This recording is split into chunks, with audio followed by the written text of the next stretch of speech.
Let's see if these is on. Perfect. Thank you. Thanks, Pamela, for coming.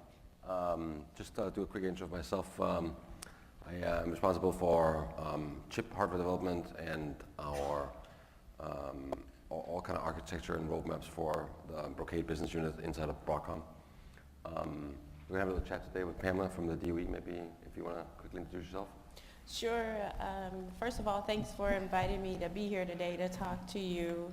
I am the Chief Data Officer and the Deputy CIO here at the Department of Energy. I was invited to join DOE because of my background in engineering and in architecture. So what I'm doing there is really driving strategic thinking and a focus on architectural decisions and more collaboration across the organization as we decide on products to use, services to integrate, and capabilities to bring to bear. As a Chief Data Officer, I am really very proud to be there because we are really looking at what's happening from the Federal Data Strategy Organization and looking to evolve and leverage some of the things that they're coming out with and utilize that as a part of our solutions, as well as provide inputs to that organization. So that's a little bit about myself, and then I'll talk some more about it as the questions evolve. All right. And then as we go along, if someone in the audience has a question, we can funnel the microphone out and take the questions. I should have bought some sunglasses for this one. It's a little bright up here. So the DOE, do you guys act as a service broker for inside the departments, other departments, as you stitch the systems together? Yeah, so as a part of modernization, what we're looking to do is take the CIO organization and really start to operate as a service broker or intermediary between the end customers and our business partners and the managed service providers and cloud service providers. So the CIO organization and the technical teams are operating as intermediaries between those two in order to ensure that we are getting the best of services out of our providers. And so we are not really into providing managed services ourselves, so we are going to be that buffer in between managed service providers and cloud service providers. And I should say before, there are people here that know me, so I may not sound the same because I'm suffering from sinus issues. So it's not a cold, so you're not going to catch anything. It's sinus issues. So DOE has been treating me very well if I sound funny. So it's not a hazardous part of your job, is what you're saying? Yeah. That's good. Well, they should, right? So over the last couple of years, as part of being Brocade standalone, part of Broadcom, we spend a lot of time on automation. And automation for us has been kind of a key thing. We have a talk on it later, actually, with one of my guys who's presenting. And it's been a big thing both in the federal government and also in the kind of, that's called the enterprise market. How do you guys see automation? What does it mean to you guys as far as evolving the IT? Well, I get really frustrated when I see a lot of duplication of effort and a lot of redundancy. When I see things that could be automated, but yet I'm spending time, or I see my peers or my customers and partners spending time doing things that could be automated. So we are a big proponent of automation and are looking at how to automate in order to streamline and make our processes more effective and more efficient. So in the areas of cybersecurity, for instance, and in the area of data as a whole, I don't want to have to go out there and look at data, request information, and then have to go and manually scour that information to make sure that the data is accurate. I don't want to have to do that. I think that should be automated. We should look for ways to automate that process.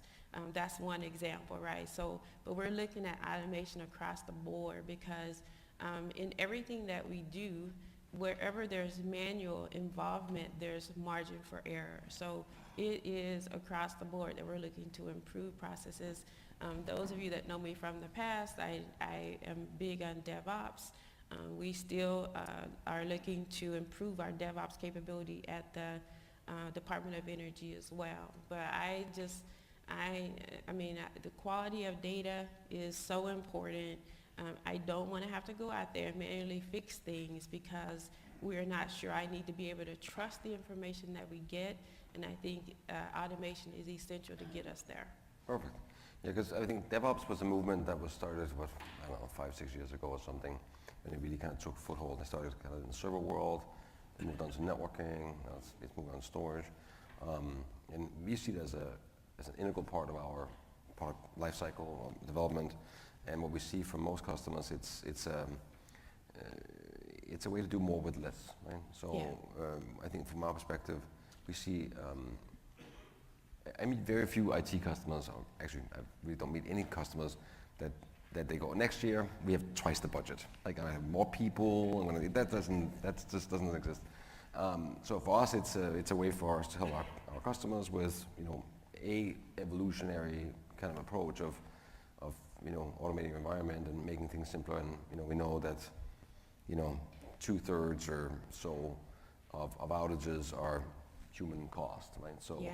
so while we like ourselves a lot, humans of course, we are also troublesome in IT because people don't pay attention or inadvertently they do something, and so we feel that's a big thing. I assume you guys have a similar.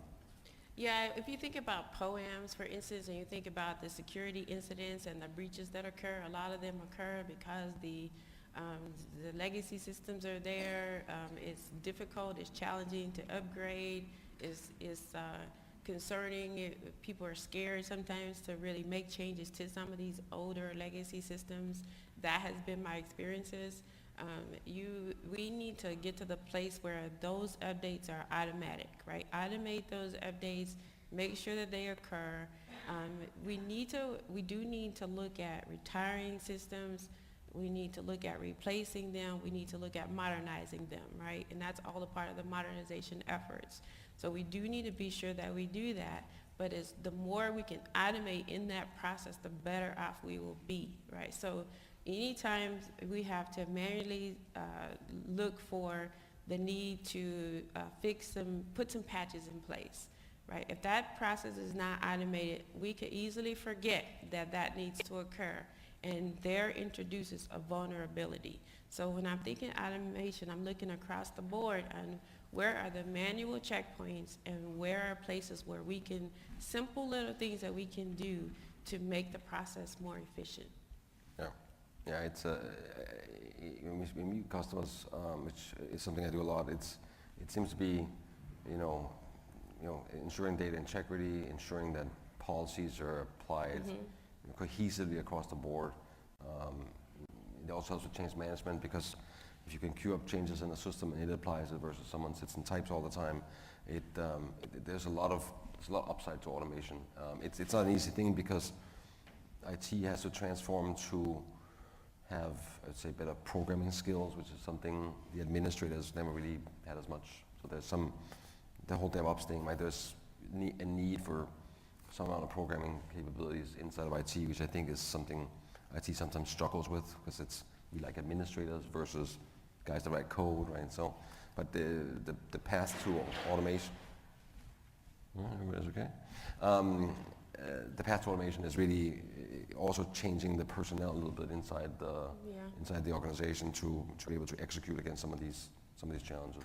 I think the path to, I'm not sure if you want my opinion on that, but I think the path to automation requires employees to be more not only strategic, but know how to lead.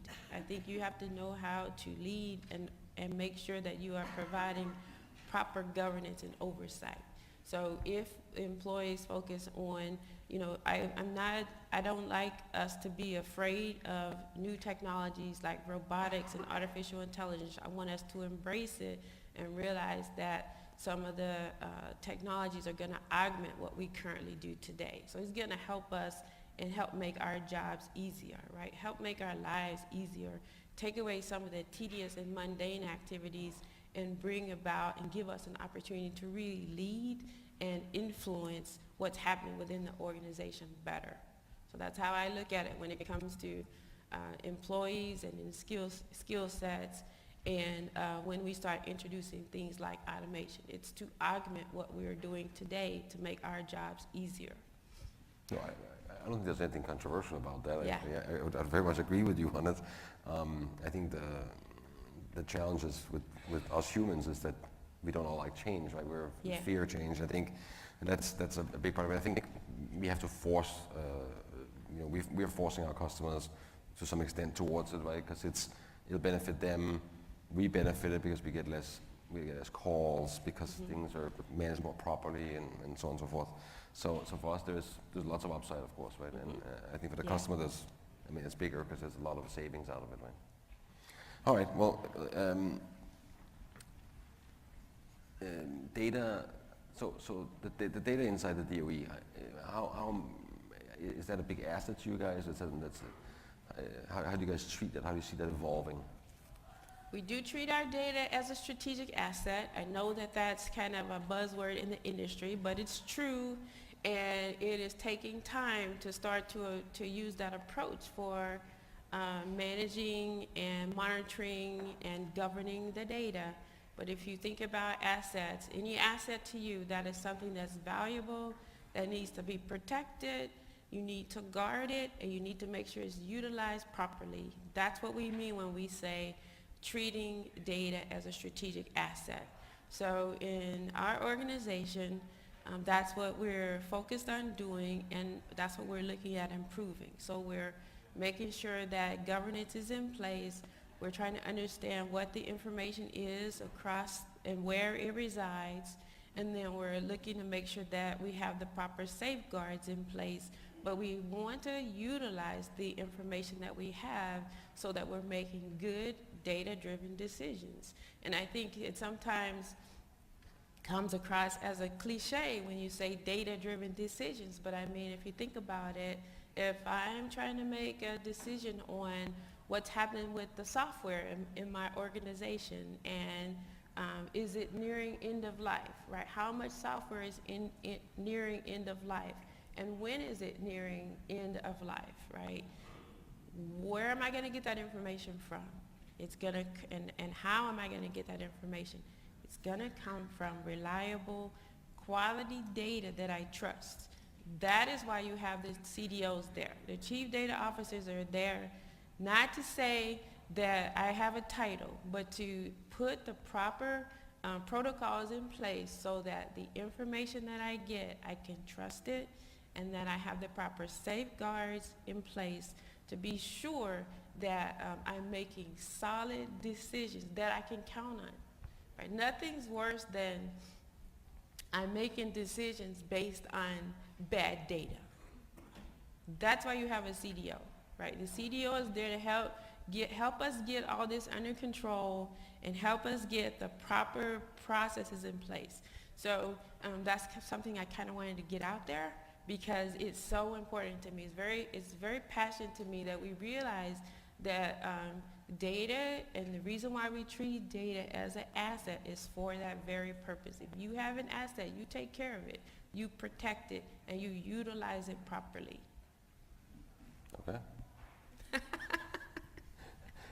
At least you're passionate about it, right? I'm very passionate about That's it. good. I'm very passionate about conviction it. is key. And if I can keep on talking on that, I will. There's a couple other points I want to make, because when I think about one of the things that I really like about the Department of Energy is they're very focused on enterprise-wide decisions. So enterprise-wide solutions, and we're really moving towards not making decisions in isolation, not making purchases and things like that in isolation, but starting to talk to the departments, or actually they're not called departments, but the other organizations within the department, so that we're starting to make more enterprise-wide decisions, and that way it has a greater impact. And that's one of the things that I really like, because that's what I'm really driving as the Deputy CIO, is enterprise-wide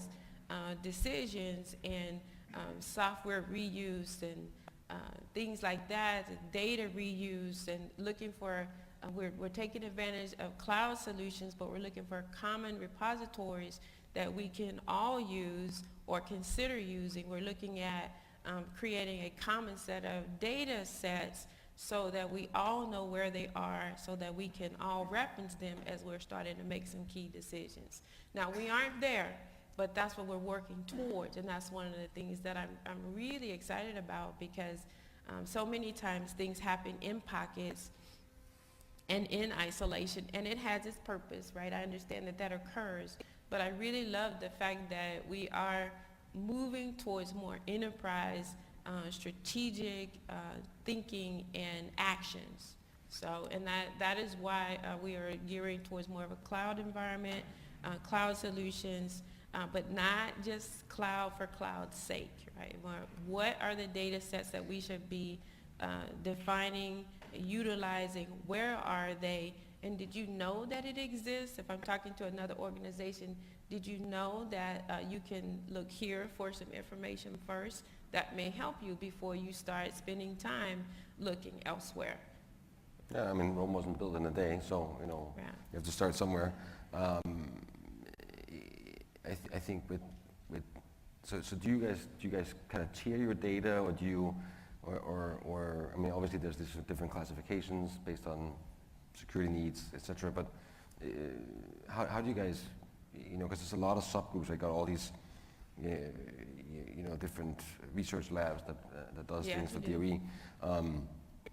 How do you guys keep track of that? Because if you look at other, like your peer departments, we could pick any inside the federal government, you guys have this very kind of distributed subset of groups that does kind of random things.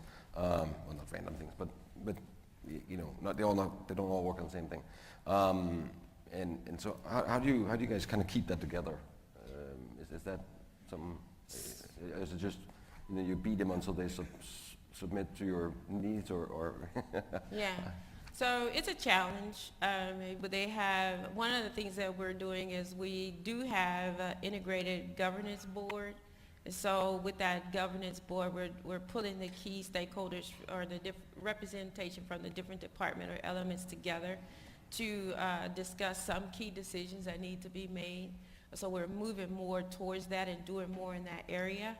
So that's one way that we're doing, is we've formulated governance bodies, and those are representatives of the different departmental elements. So that's an example. Okay. But we do believe collaboration is key, and so we're working to improve the collaboration across the agency as a whole. Okay. All right. I have probably one or two more questions for you, but is there any questions from the audience we could entertain? Yes, sir.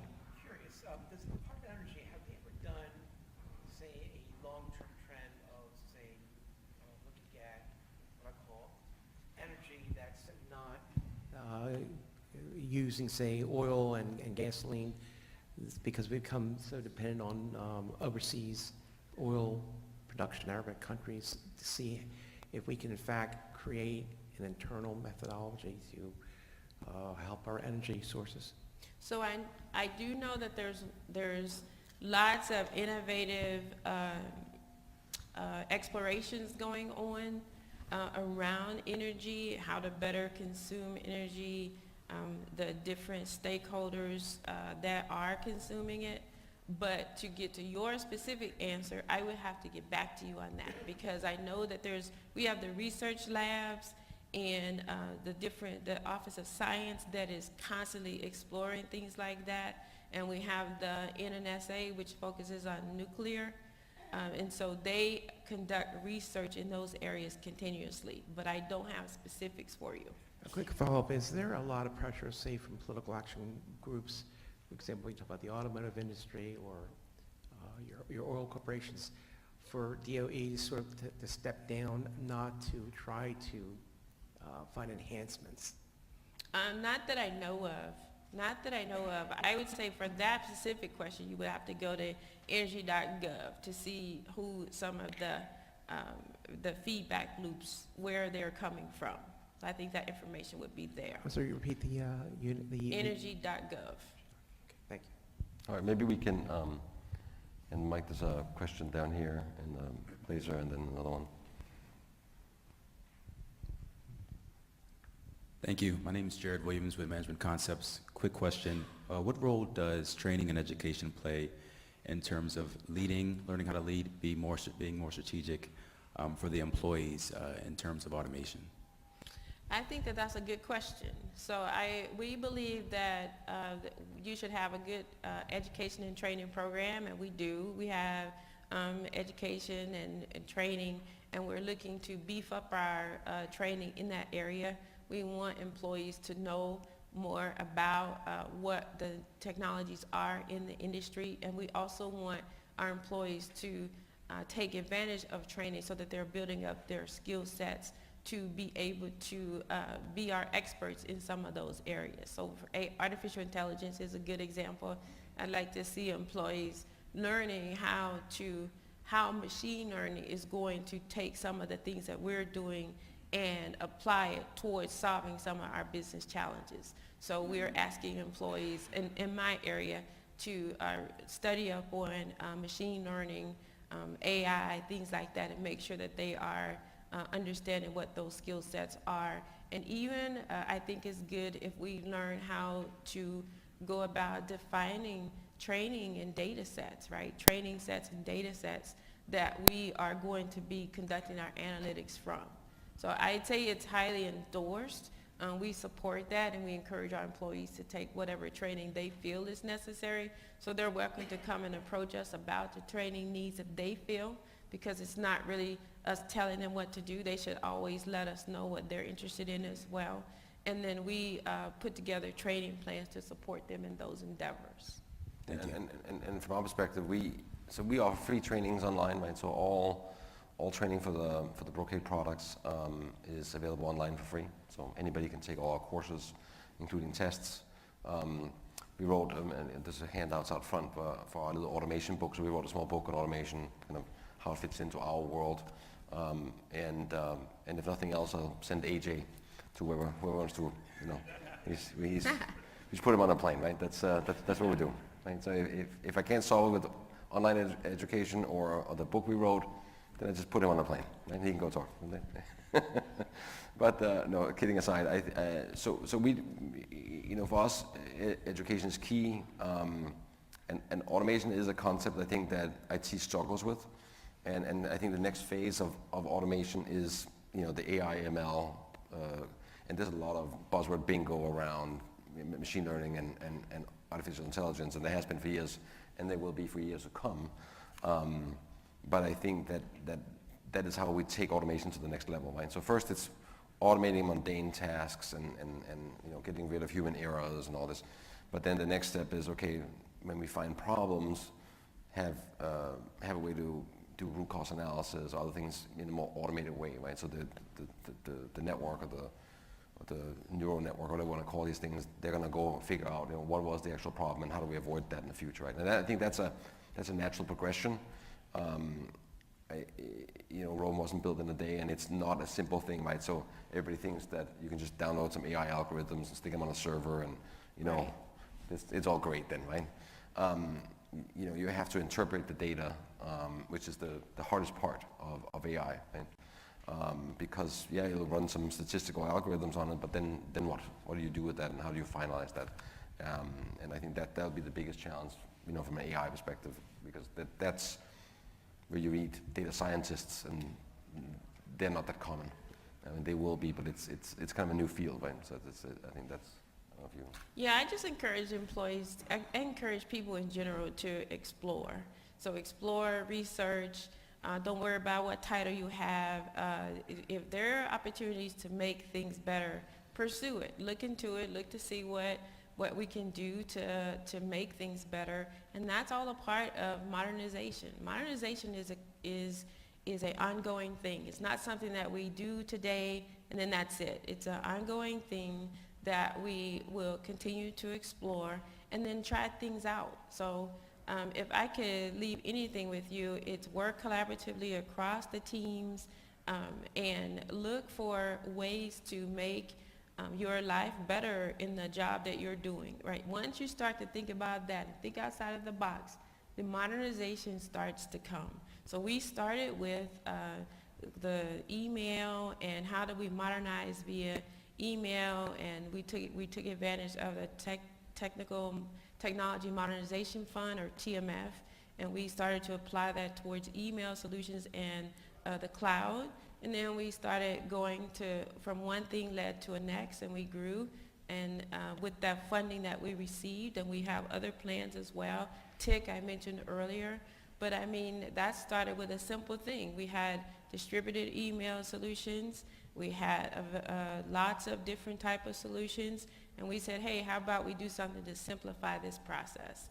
And so, I mean, imagine that's a person that's having to deal with these challenges, and they just said, let's do something to make our lives a little bit simpler.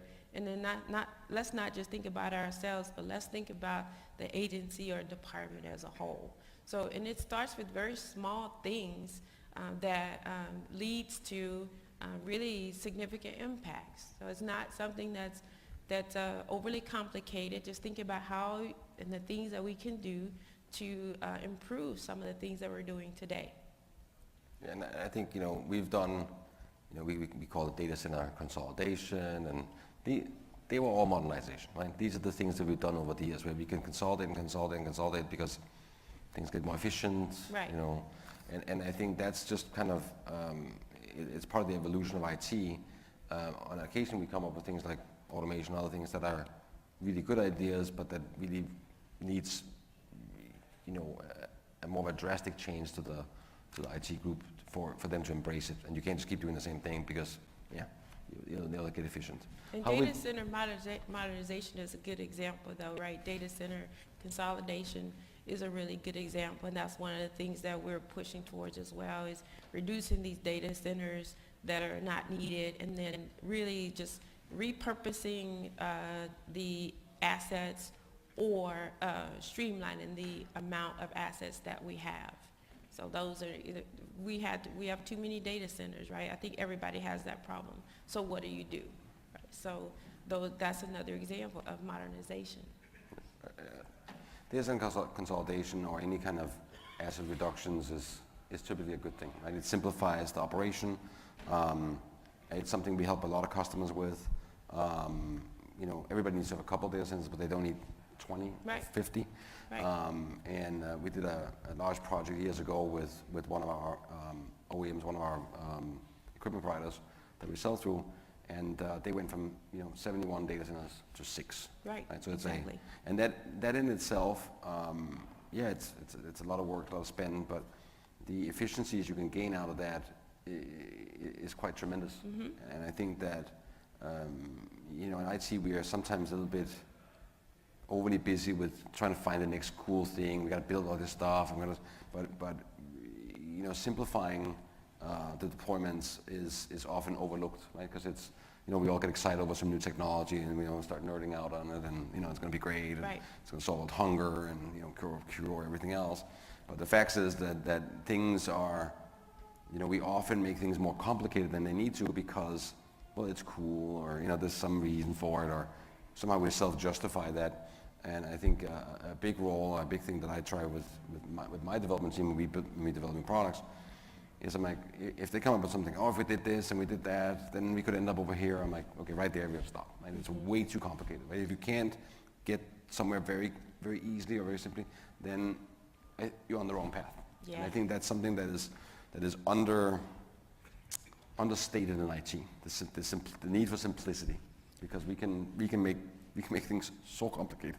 Well, I do agree with that, and I think we need to think about customers. So if we have a customer-centric approach, that's what we're practicing here, and that really is my experiences throughout my career. Think about what the end customer needs. So don't just adopt technology for technology's sake. Think about what the end customer needs. Talk to them about their pain points. What are their pain points? What's keeping them up at night? talk to our partners about what is it that you're experiencing, what's the good that you're experiencing, what's the unpleasantries, right? And then let's look at what technical solution is the best fit. And I say that a lot because I don't really like adopting technology for technology's sake. That's not my thing. That's not our thing at the Department of Energy. We're more about strategically thinking about things and making sure that based on the business needs and the business demands, this is going to satisfy the business need. And it may not always be a technology. It may be a change in the business process. It may be a cultural change, right? So I think it's really good to think about things more holistically and really think things through. Cultural changes are hard. I think that's, good luck with those. They're the hardest ones to do in IT. I think we're kind of there on time, right? So I want to thank you for Sure. taking, and thanks for listening in, although maybe you didn't have much choice. Like you're stuck at the table. But anyway, thank you very much. And I think we have a break or something, right? So, Thank you.